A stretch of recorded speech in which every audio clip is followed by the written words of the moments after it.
Friday. We have finally just about made it to the weekend. Jason and Alicia here with you. It's been a long week. We're through the election and heading hopefully into a relaxing weekend. Relaxing weekend. John, I know a lot of people are excited this weekend because it is hunting opener. Yes. And they're going to be hitting the road soon. I know. Everybody getting out there to deer camp and then to just do a whole bunch of sitting around. At least the temperature is going to be warm. I mean, it's going to be a nice weekend here. We'll be in the middle 40s as you guys get out there for your deer gun opener.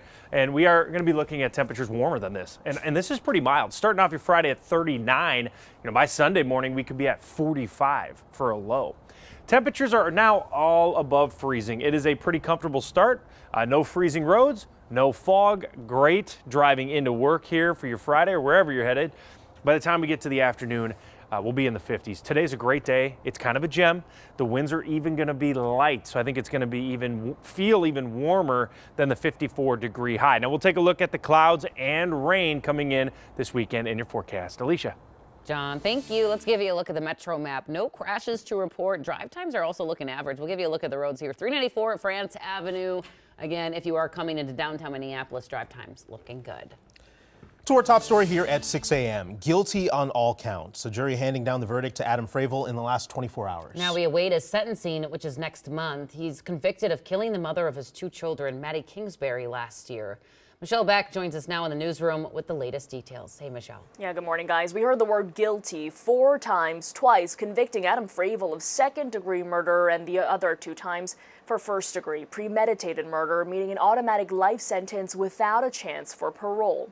We'll have to wait until next month on the 17th for his official sentencing, but no doubt it's a win for Maddie Kingsbury's friends and family, as the verdict showed the jury had believed their testimony about the domestic abuse that was going on. There weren't any official reports or photos to support their testimony, so the defense had even accused Kingsbury's family and friends of making up what they said. Altogether, the special prosecutor saw it as a complicated case to put together. It's just something, when you do this work for as long as you do it, there's certain cases you get a calling for, and this is one that you get a calling for. And what was that calling? Madeline. Fravel cried throughout the reading of his verdict, and the Kingsbury family later said there is no joy, but they're glad of the results. In 30 minutes, I'll be looking ahead to how the family will be creating a lasting legacy for their daughter, Alicia. Michelle, thank you. We'll check back in the next half hour here. Now, if you or someone you know is in a dangerous situation and needs help, domestic violence resources are available. You can call Minnesota's crisis hotline. The number there on your screen, it's 1-866-223-1111. Someone is available 24/7. Time now, 6:04, as we turn to Decision 2024. It's 3 days after the election. We're still waiting for the race to be called in Arizona. In the last 7 hours, NBC News projected President-elect Donald Trump as the winner in Nevada. Now, there are also still several congressional races that are too close to call this morning, with control of the House up in the air. In the meantime, former President Trump is moving forward as he gets ready to take back the White House. In the last few hours, he made his first cabinet pick.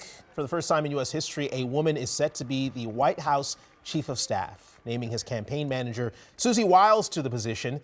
She also played a large role in his last 2 campaigns, and he credits her with helping him win re-election.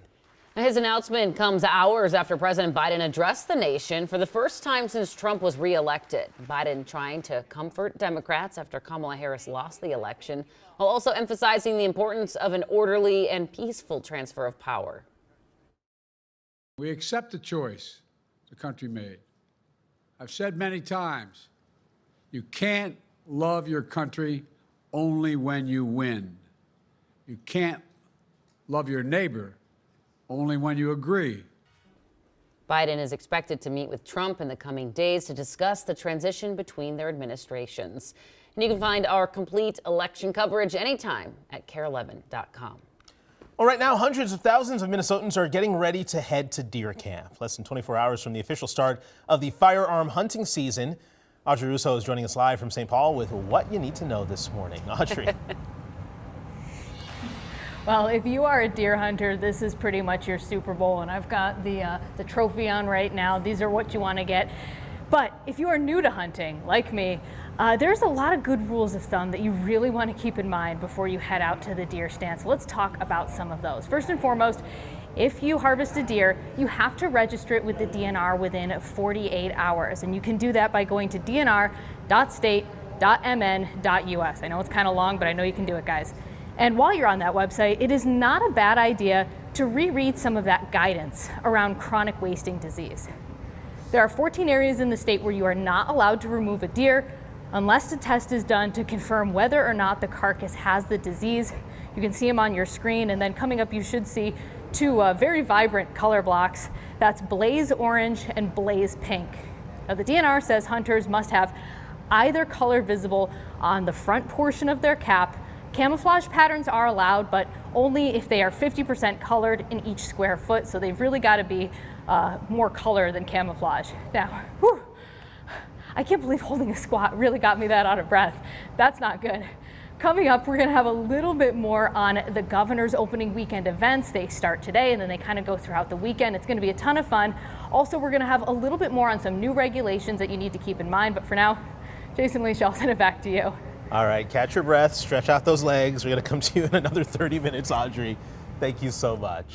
The hunting opener coincides with what's known as the Deer Widow Weekend, with lots of events for those staying at home, including a ladies' night bash in Anoka tomorrow night, craft fairs in Hinckley and Monticello tomorrow from 10 to 3. Then over in Princeton, Yeti and Purse Bingo starts tomorrow at 2, as well as Prize Bingo over in Albertville. Very cool.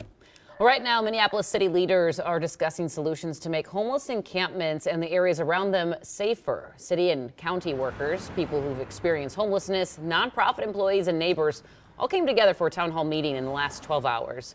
During the conversation, council members said that they're working on 2 new ordinances to address the encampments based on success in other cities.